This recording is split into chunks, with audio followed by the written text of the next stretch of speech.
Before 2019, Huawei was a global leader in smartphones, rivaling Apple and Samsung with its innovative devices and rapid growth. Its phones were loved for their cameras, battery life, and cutting-edge features, winning fans worldwide. But in May 2019, everything changed. The US government placed Huawei on the Entity List, banning American companies from supplying it with crucial hardware and software. This was a devastating blow. Huawei relied on US tech for key components and, most importantly, Google's software. The main issue: new Huawei phones could no longer ship with Google Mobile Services, or GMS. For users outside China, this meant no Play Store, Gmail, YouTube, or Google Maps, making Huawei phones a tough sell. The sanctions were a direct response to national security concerns over Huawei's ties to the Chinese government. Overnight, Huawei's global business was in jeopardy. The company faced a stark choice: give up on its international ambitions or reinvent itself from the ground up. Huawei chose to fight back. It poured billions into developing its own ecosystem, determined to survive and compete. The journey would be long and uncertain, testing the company's ability to innovate under pressure. This is the story of how Huawei turned a crisis into a comeback. Against all odds, it set out to build a new future, one where it controlled its own destiny.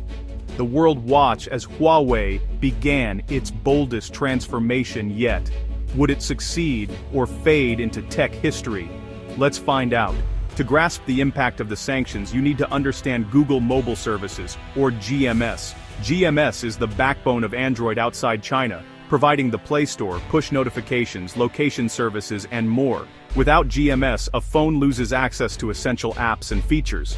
Imagine buying a flagship phone, but you can't use YouTube, Google Maps, or even your banking app. That's what happened to new Huawei devices after the ban. While they still ran on open-source Android, the absence of Google's layer made them incomplete for most users.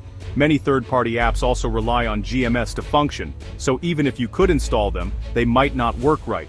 This created a frustrating experience, making Huawei phones a hard sell internationally. Sales plummeted, retailers hesitated, and customers were confused. Years of brand building were suddenly at risk. Huawei's global smartphone business was in crisis.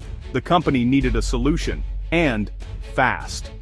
Its survival as a global player depended on finding a way to replace Google's ecosystem. The challenge was enormous, but Huawei was determined to respond. The next step: build a new world from scratch. Losing Google didn't end Huawei's ambitions. It sparked a massive reinvention. The company launched Huawei Mobile Services, or HMS, to replace Google's core functions. HMS included an app store, push notifications, location services, and more, everything developers needed. At the heart of this new ecosystem was HarmonyOS, Huawei's own operating system. Originally for smart devices, HarmonyOS evolved into a full smartphone OS, with HarmonyOS Next removing all Android code. This made Huawei truly independent, no longer reliant on Google or Apple. The AppGallery became Huawei's answer to the Play Store, offering a growing library of apps. Building an app store from scratch is tough, but Huawei invested billions to attract developers worldwide. HMS core tools made it easier for developers to adapt their apps for AppGallery. The goal: self-reliance and control over its software future. By building its own ecosystem, Huawei reduced its vulnerability to foreign tech bans. It was a bold, expensive move, but essential for survival. Huawei proved it was more than just hardware. It was now a serious software innovator. The company's new strategy was clear: build, adapt, and compete on its own terms. The world watched as Huawei's alternative ecosystem took shape. To make its phones usable, Huawei had to replace Google's most popular apps. Enter Pedal Maps, a full-featured navigation app with real-time traffic and public transport info. For search, Huawei launched Pedal Search, helping users find information, news, and even apps from trusted sources. Pedal Search also bridged the app gap, letting users safely install apps not yet in AppGallery. Huawei introduced Celia, its own voice assistant, to handle calls, messages, alarms, and smart home controls. Developing a voice assistant is tough, but Celia became a key part of Huawei's ecosystem. Huawei also built alternatives for cloud storage, music, video, web browsing, video calls, and health tracking. Every essential app had a Huawei version, aiming to make users feel at home. The goal: a complete, familiar experience without Google. It wasn't easy, but Huawei's rapid rollout of replacements showed its determination. The company wanted users to feel they weren't missing out by choosing Huawei. This suite of new tools was crucial for winning back customers. Huawei's ecosystem was now more robust than ever. The foundation for a Google-free future was set. Building AppGallery was a huge challenge. Users want apps, but developers want users. Huawei launched a global campaign, offering financial incentives and technical support to attract developers. HMS Core tools made it easy for Android developers to adapt their apps for AppGallery. Pedal Search helped users find safe downloads for apps not yet in the store. This clever workaround kept users engaged while AppGallery grew. The results were impressive. AppGallery quickly became the world's third-largest app marketplace. Hundreds of millions of users and millions of developers joined the platform. While some top American apps are still missing, AppGallery now offers a huge selection of global and local apps. Huawei's determination turned AppGallery into a real competitor. The rapid growth proved the company's ability to build a vibrant ecosystem against the odds. The US sanctions caused Huawei's international sales to plummet. Without Google, its phones were a tough sell outside China, and market share collapsed. But in China, where Google services were never essential, Huawei's new ecosystem thrived. Chinese consumers embraced HarmonyOS and HMS, seeing them as patriotic choices. Strong domestic sales gave Huawei the resources to keep innovating and developing its own tech. While the world saw a decline, Huawei was quietly preparing for a comeback. By late 2020, Staggerdive, anengkordidan reasindaturi, kurdazafriwi started the deshen ui.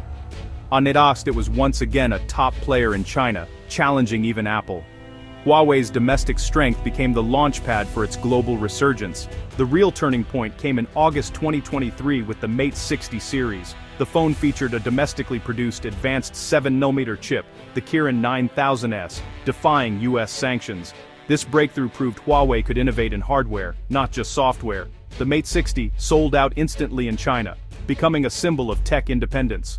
Huawei followed up with new devices like the Pura 80 and Mate X7 foldable, reclaiming its spot at the cutting edge. Meanwhile, third-party tools like Gbox let users run Google apps unofficially, making Huawei phones more usable abroad.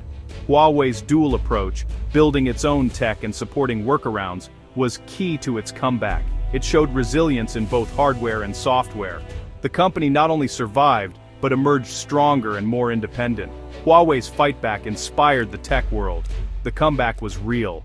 Despite its comeback, Huawei still faces big challenges. The app gap remains outside China. Some key American apps are still missing, and workarounds aren't perfect. Secure apps like banking and payments often don't work without official Google certification. Data privacy and trust issues linger, especially in Western markets. Huawei must keep building transparency and trust to win back global customers. But the bigger story is what Huawei proved. It's possible to build a third mobile ecosystem. For years, Android and iOS seemed unbreakable.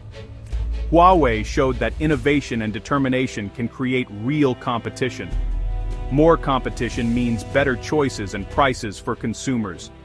Huawei's journey is a lesson in technological independence and global competition. The US sanctions, meant to cripple, actually made Huawei stronger and more self-reliant. The company built a fully independent supply chain, from chips to operating systems. This isn't just about one company, it's a defining moment in 21st century tech. Huawei's story has changed the future of the smartphone industry forever.